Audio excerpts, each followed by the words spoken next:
Bismillahirrahmanirrahim. Assalamualaikum warahmatullahi wabarakatuh. Alhamdulillahirabbil alamin. Nahmadullaha hamdan syakirin, hamdan na'imin, hamdan yuafi ni'amahu wa yukafi'u mazidah. Ya Rabbana lakal hamdu kama yanbaghi li jalali wajhikal karimi wa azimi sultanik. Asyhadu an la ilaha illallah wa asyhadu anna sayyidana Muhammadar Rasulullah. Allahumma salli ala sayyidina Muhammadin abdika wa rasulikan nabiyil ummi wa ala alihi wa sahbihi wa sallim. Amma ba'du. Sebelum kita melanjutkan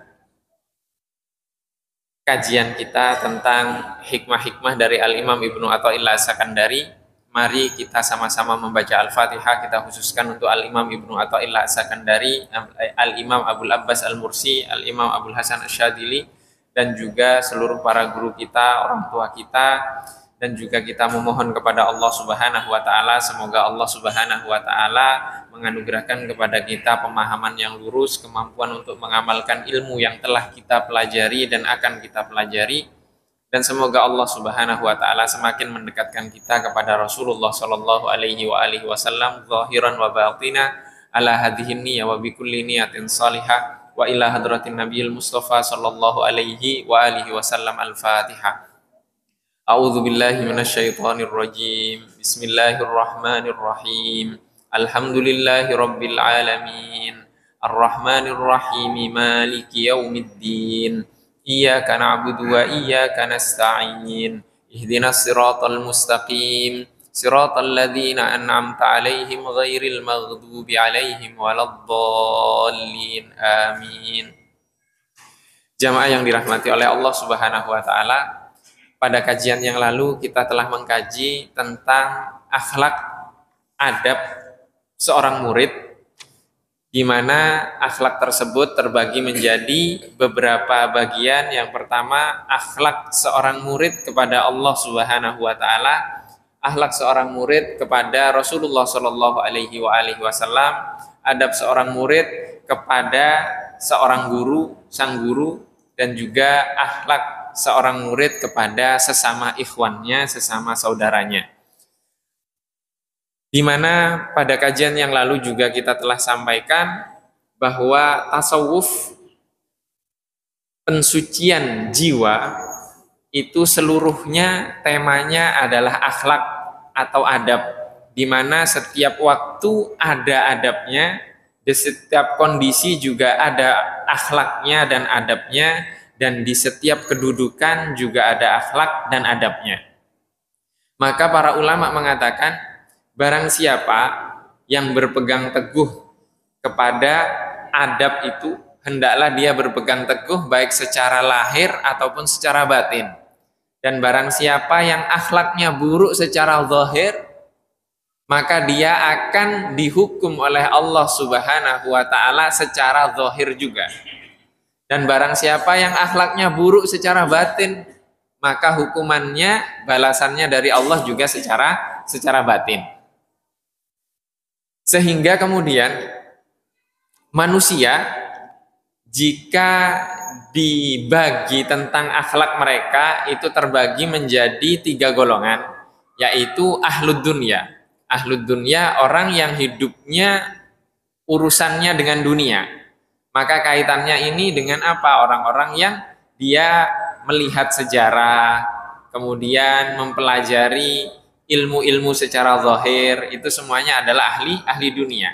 Kemudian yang kedua adalah ahli din, ahli agama. Ahli agama ini dia akan mempelajari ilmu-ilmu dan juga membersihkan jiwanya. Kemudian yang terakhir adalah ahlil khususiyah, orang istimewa yang dipilih dari keduanya. Maka di sini adalah orang-orang yang menjaga hatinya dan selalu merasa dipantau oleh Allah Subhanahu wa taala. Maka para ulama juga mengatakan, ma'alhama qaumun al-jadala illa hurrimu al-amala. Barang siapa tidaklah Allah Subhanahu wa taala mengilhamkan kepada suatu kaum al-jadal. Al-jadal itu artinya perdebatan, pertikaian, melainkan Allah haramkan bagi mereka al-amal, yaitu beramal, berbuat. Jadi orang yang kebanyakan debat, kebanyakan diskusi itu nggak ada kerjanya. Tidak ada amal yang mereka lakukan. Maka kemudian di hikmah yang ke-67 ini Al-Imam Ibnu Athaillah As-Sakandari mengatakan, "Idza ra'aita 'abdan," jika engkau melihat seorang hamba, aqamahullahu ta'ala biwujudil awradi, Allah Subhanahu wa ta'ala menetapkan baginya wirid. Wirid itu zikir.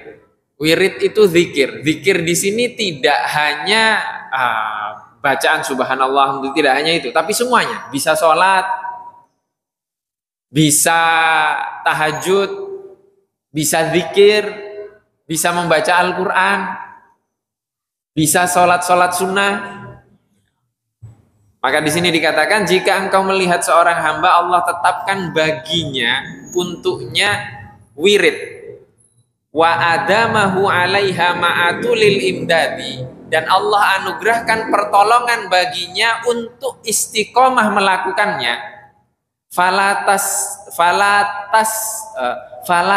tahkiranna ma manahahu maulahu, maka sekali-kali janganlah engkau memandang sebelah mata atas anugerah Allah Subhanahu wa taala kepadanya. Li'annaka lam tara alaihi siyamal arifina, karena kamu tidak melihat darinya tanda-tanda dari orang yang arif, yang ma'rifat, wala bahjatal muhibbina, dan karena engkau tidak melihat darinya sikap orang yang pencinta. Falaula waridun maka nawirdun, jika bukan karena anugerah pertolongan dari Allah, maka wirid itu tidak ada. Jamaah yang dirahmati oleh Allah Subhanahu wa taala. Di dalam hikmah ini, Al-Imam Ibnu Athaillah As-Sakandari ingin mengatakan, jangan sekali-kali memandang sebelah mata orang yang istiqomah melakukan sebuah ketaatan. Sekalipun orang tersebut tidak kelihatan soleh, tidak nampak dia orang yang arif makrifat, tidak nampak darinya orang yang mencintai Tuhannya, tapi dia istiqomah melakukan ketaatan itu. Ada orang yang istiqomah ke masjid awal waktu terus, jangan dipandang sebelah mata. Ada orang di masjid zikir terus, istiqomah, jangan dipandang sebelah mata.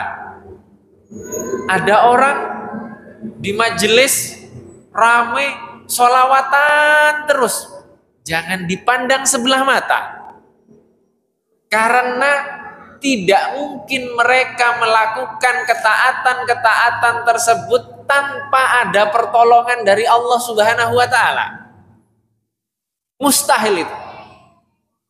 Artinya ketika ada orang yang istiqomah tahajud, itu pertolongan dari Allah Subhanahu wa taala baginya untuk bertahun-tahun melakukan itu. Ada orang yang wiridnya panjang dan itu puluhan tahun dia lakukan. Jangan pandang sebelah mata, karena tidak mungkin dia seistiqomah itu tanpa ada pertolongan dari Allah Subhanahu wa taala. Sekalipun tidak nampak kesolehan dalam dirinya, karena keistiqomahan itu sudah cukup bagi hamba tersebut. Jamaah yang dirahmati oleh Allah Subhanahu wa taala. Tanda-tanda orang yang arif, orang yang sudah ma'rifat kepada Allah Subhanahu wa taala, menurut Imam Zarruq, Imam Ahmad Zarruq namanya, beliau mengatakan ada 3. Yang pertama adalah al-i'radu amma siwa ma'rufihim. Dia berpaling dari segala sesuatu selain Allah Subhanahu wa taala. Jadi dia tidak mau menghadap kepada selain Allah. Dia hanya menghadap kepada Allah. Selain Allah dia berpaling darinya. Ini adalah tanda yang pertama dari orang yang sudah makrifat kepada Allah Subhanahu wa taala. Yang kedua, al-iqbalu alaihi bitarkil huzuzi wa iqamatil hukuki. Dia menghadap kepada Allah Subhanahu wa taala tanpa keinginan. Ya, menghadap kepada Allah tanpa keinginan. Dan dia menghadap kepada Allah untuk memberikan hak Allah dari dirinya. Nabi Muhammad Shallallahu Alaihi Wasallam, beliau makhluk yang paling mulia, dijamin dari masa lalu, masa sekarang, sama masa yang akan datang, dunia dan akhirat. Tapi ketika sholat Nabi Muhammad kaki beliau masih bengkak. Kalau kita mikir, buat apa? Sudah diampuni, dijamin dunia dan akhirat. Kenapa Nabi Muhammad masih seperti itu? Itu artinya menghadap kepada Allah Subhanahu wa taala tanpa keinginan dan hanya ingin memberikan hak Allah yang semestinya diberikan oleh seorang hamba. Ini tanda yang kedua. Kemudian tanda yang ketiga adalah ar-ridha bi aqdarillahi fi halihi wa hali man haulahu. Ridho kepada takdir dan ketetapan Allah Subhanahu wa taala atas dirinya dan atas orang yang di sekitarnya. Ridho kepada ketetapan Allah Subhanahu wa taala. Jamaah yang dirahmati oleh Allah Subhanahu wa taala. Bukankah Rasulullah Shallallahu Alaihi Wasallam bersabda ketika ditanyakan oleh malaikat Jibril tentang apa itu iman, Nabi Muhammad menjawab, antu'mina billahi. Engkau beriman kepada Allah, kepada malaikat, kepada kitab-kitab, kepada para rasul dan nabi, kepada hari akhir, dan beriman kepada ketetapan takdir Allah yang baik dan yang buruk. Jadi beriman kepada takdir itu salah satu tanda dari orang-orang yang sudah makrifat kepada Allah Subhanahu wa taala. Bagaimana beriman kepada ketetapan tersebut? Di sini dikatakan beriman kepada ketetapan sebagaimana di dalam firman Allah Subhanahu wa taala dalam Al-Qur'an surat Al-Hadid. Ma asaba min musibatin fil ardi wala fi anfusikum illa fi kitabim min qabli an nabra'aha. Tidaklah ditimpakan musibah di muka bumi ini dan pada diri kalian, melainkan hal tersebut telah tercatat di dalam kitab yang telah ditetapkan sebelumnya. Jadi takdir itu sudah ditetapkan. Ya, takdir sudah ditetapkan dan kita harus beriman kepada ketetapan tersebut. Jamaah yang dirahmati oleh Allah Subhanahu wa taala. Maka ketaatan-ketaatan yang dilakukan oleh seorang hamba dalam masa yang lama, istiqomah dia lakukan, itu sudah cukup sebagai tanda baginya bahwa Allah Subhanahu wa taala telah menganugerahkan pertolongan kepadanya. Allah Subhanahu wa taala berfirman, "Walaula fadlullahi 'alaikum wa rahmatuhu ma zaka minkum min ahadin."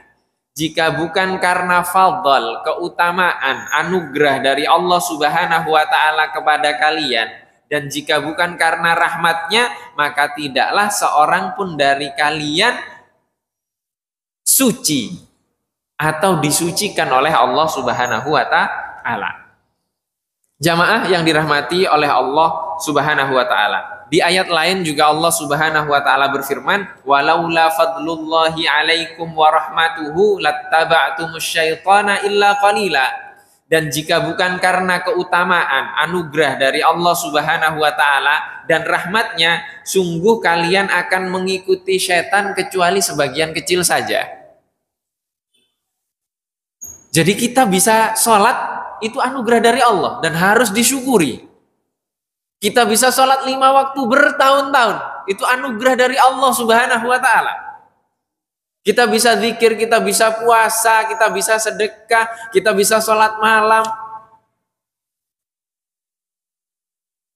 Maka jangan pernah memandang sebelah mata dari orang-orang yang berkumpul mereka berzikir.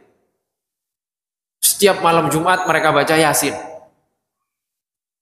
Setiap sore mereka baca Al-Waqiah. Itu keistiqomahan yang mereka lakukan seperti itu pertolongan dari Allah. Sekalipun tidak nampak tanda-tanda kearifan dari mereka. Karena keistiqomahan saja itu sudah cukup. Maka sebenarnya jiwa kita ini ketika sudah terbiasa melakukan sesuatu, ditinggalkan nggak enak. Atau bahasa keren kita, bahasa anak-anak yang sekarang itu, candu. Kalau sudah kecanduan baca Yasin, dia nggak enak nggak baca Yasin. Dia kecanduan sholat, dia tidak enak meninggalkan sholat. Nah kita kan yang kita pikirkan candu-candu yang lainnya. Bukan candu dalam ketaatan seperti ini. Maka ketika sudah kecanduan dengan ketaatan, itu anugerah pertolongan dari Allah Subhanahu wa Ta'ala kepada seorang hamba.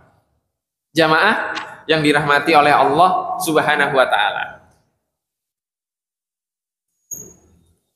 Bahkan di sini dikatakan, janganlah sekali-kali kamu memandang sebelah mata atau menghinakan seorang muslim sekalipun dia melakukan maksiat. Bisa jadi Allah Subhanahu wa Ta'ala setelah maksiat yang kau hinakan tersebut, Allah menganugerahkan kepadanya taubat. Di sini dikisahkan ada seorang sahabat, ya, sahabat perempuan melakukan perzinahan. Setelah itu dia tobat. Kemudian dikatakan di sini Sayyidina Umar melaknat wanita tersebut. Dirajam oleh Rasulullah Shallallahu Alaihi Wasallam. Kemudian Rasulullah Shallallahu Alaihi Wasallam mengomentari laknat dari Sayyidina Umar kepada wanita yang dirajam tersebut. Lihat komentarnya Rasulullah. Laqad tabat taubatan. Wanita tersebut telah bertaubat dengan pertaubatan laukusimat baina sab'ina min ahlil madinati lawasi'athum. Seandainya taubat tersebut dibagikan kepada 70 orang penduduk Madinah, maka akan sangat cukup sekali. Wahal wajadta taubatan afdola min anjadat binafsiha lillahi ta'ala. Adakah engkau menemukan pertaubatan yang lebih mulia daripada kesungguhan wanita tersebut bertaubat karena Allah Subhanahu wa Ta'ala? Kata Rasulullah kepada Sayyidina Umar. Coba kita bayangkan, di Madinah itu ada orang Yahudi, ada orang Nasrani, ada orang munafik, ada orang kafir, ada orang yang beriman. Rasulullah mengatakan seandainya taubat wanita tersebut dibagikan kepada 70 orang warga Madinah. Warga Madinah artinya bisa jadi Yahudi, bisa jadi Nasrani, bisa jadi Muslim, mukmin, bisa jadi orang munafik. Yang penting 70 orang cukup.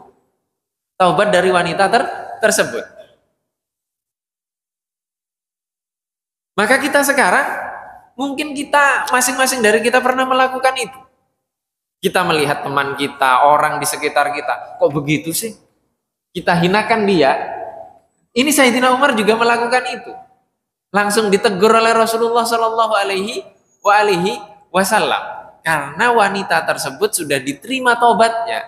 Artinya kemaksiatan yang dia lakukan. Setelah kemaksiatan tersebut, Allah anugerahkan kepadanya pertolongan untuk bertaubat, taubatnya diterima. Ada yang lebih mulia dari itu? Tidak ada. Maka Sayyidina Umar ditegur oleh Rasulullah Shallallahu Alaihi Wasallam. Oleh karena itu, Al-Imam Abul Hasan Asyadzili di sini mengatakan, Aqim alaihim al-hududa. Tegakkan bagi mereka pelaku maksiat itu al-hudud. Al-hudud itu hukuman. Hukuman. Wahjurhum, dan kucilkan mereka atau penjarakan mereka, rahmatan bihim, sebagai bentuk kerahmatan bagi mereka, la takadzuran lahum, bukan sebagai bentuk penghinaan bagi mereka. Jadi dihukum itu rahmat, bukan menghinakan. Nah, bukan menghinakan. Ini maksud dari memuliakan atau tidak menghinakan orang-orang yang melakukan kesalahan, tapi yang dihinakan adalah perbuatannya.